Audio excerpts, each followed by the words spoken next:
Yang terbaik amalan, yang tersuci amalan, yang paling tinggi darajatnya, yang termulia di sisi Allah, yang lebih baik daripada menginfakkan emas dan perak, dan lebih baik daripada jihad fi sabilillah, sampai kita terancam akan dibunuh atau kita membunuh musuh. Apa itu ya Rasulullah? Saya memulai dengan hadis yang diriwayatkan Imam Tirmizi, sebagaimana bersabda Rasulullah sallallahu alaihi wasallam, "Ma jalasa qaumun fi majlisin," di riwayah fi baitin min buyutillah, yatluna kitab Allah, di riwayah yang lain yadhkuruna Allah, illa nazalat alaihim as-sakinah wa ghashiyatuhum ar-rahmah wa haffathum al-malaikah wa dhakarahum Allah fi man 'indah. Di riwayah wa fi akhir al-majlis yaqulu Allah qumu maghfuran lakum.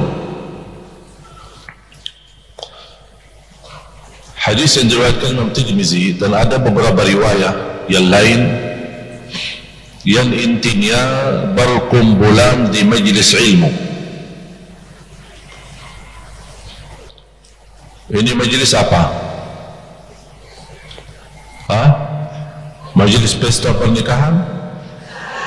Apa? Majlis apa? Majlis ilmu. Dijelaskan di dua riwayat, tujuan duduk di majlis ini karena untuk mempelajari, membaca, mempelajari, menghayati isi Al-Quran.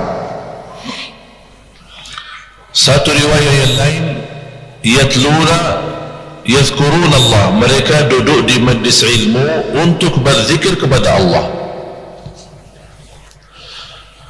Jadi tujuan kita duduk di majlis untuk baca Al-Quran, untuk menghayati isinya, mempelajari maknanya, atau untuk menyebutkan nama Allah, berzikir kepada Allah subhanahu wa ta'ala. Dan semua inti ibadah untuk meningkatkan zikir kepada Allah. Tujuan ibadah salat untuk zikir kepada Allah, tujuan ibadah puasa untuk zikir kepada Allah, tujuan ibadah doa untuk zikir kepada Allah, tujuan ibadah haji untuk zikir kepada Allah, hari Jumaat untuk zikir kepada Allah. Dan kalau kita perhatikan ayat-ayat Al-Quran, setiap melepaskan ibadah yang agung dan mulia, Allah mengingatkan jangan melepaskan zikir kepadaku. Ya ayyuhalladzina amanu idza nudiya lis-salati min yaumil jumu'ati fas'au ila dzikrillah. Hai orang beriman, kalau mendengar panggilan hari Jumat, segeralah untuk menerima, menijabah panggilan Allah, dan berlarilah. Fas'au, bukan berjalan pelan-pelan, fas'au, berjalan cepat, untuk menyebutkan nama Allah subhanahu wa ta'ala, kepada zikrullah. Fas'au ila zikrillah wa dharul bay', tinggalkan segala sesuatu yang menjauhi kita, yang menggoda kita, yang mengganggu kita, untuk berzikir kepada Allah subhanahu wa ta'ala.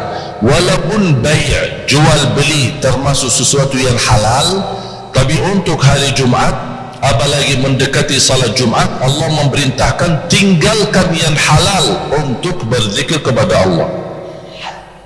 Kalau jual beli aja halal, Allah perintahkan kita tinggalkan.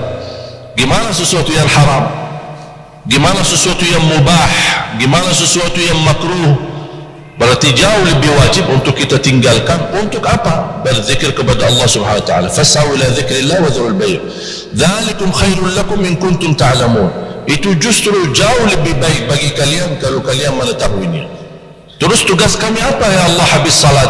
Fa idza qudiyatis salatu fantashiru fil ard. Kalau sudah melepaskan salat Jumat, bergeraklah di bumi, mencari nafkah, lanjutlah kerjaanmu, jual beli, bersilaturrahim, mencari nafkah dan rezeki untuk keluarga. Fas'au ila dzikrillah wa dzarul bay', dzalikum khairul lakum kuntum ta'lamun. Fa idza qudiyatis salatu fantashiru fil ardi wabtaghu min fadlillah wadhkurullaha katsira. lepas Jumat bergerak di bumi mencari nafkah dan rezeki, tapi jangan lupa sebanyak-banyaknya berzikir kepada Allah Subhanahu wa taala. Wazkurullaha katsiran la'allakum tuflihun. Kalau memang kalian ingin dan mengharapkan beruntung dunia akhirat.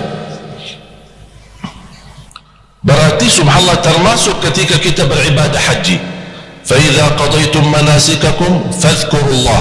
Kalau sudah selesai melaksanakan manasik haji, berzikirlah kepada Allah. Terus selama kita berhaji ngapain? Selama kita berhaji ngapain? Berzikir tidak?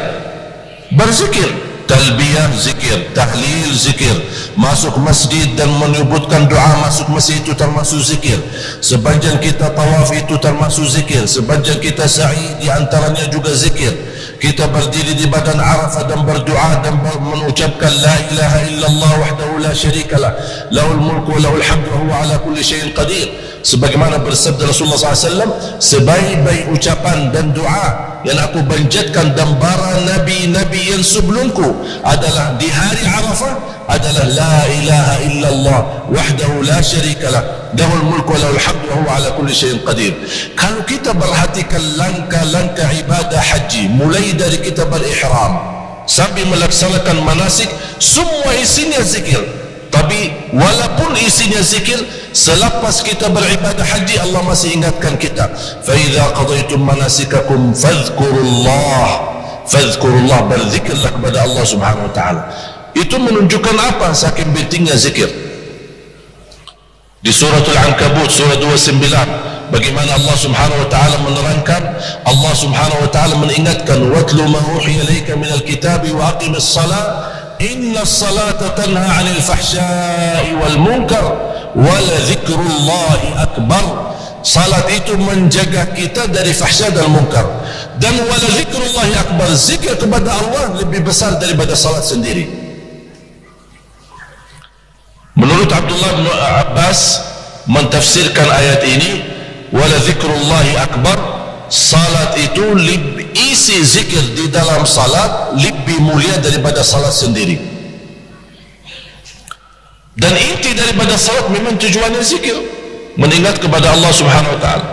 Sebagaimana di surah Taha, banyak ayat-ayat di dalam Al-Quran menjelaskan betapa luar biasa kemuliaan dan pentingnya zikir untuk kita semua. An Abdullah bin Bisr radhiyallahu anhu قال أن رجلا جاء إلى رسول الله صلى الله عليه وسلم فقال يا رسول الله إن شرائع الإسلام كثرت علي فدلني على عمل أتشبث به قال لا يزال لسانك رطبا من ذكر الله.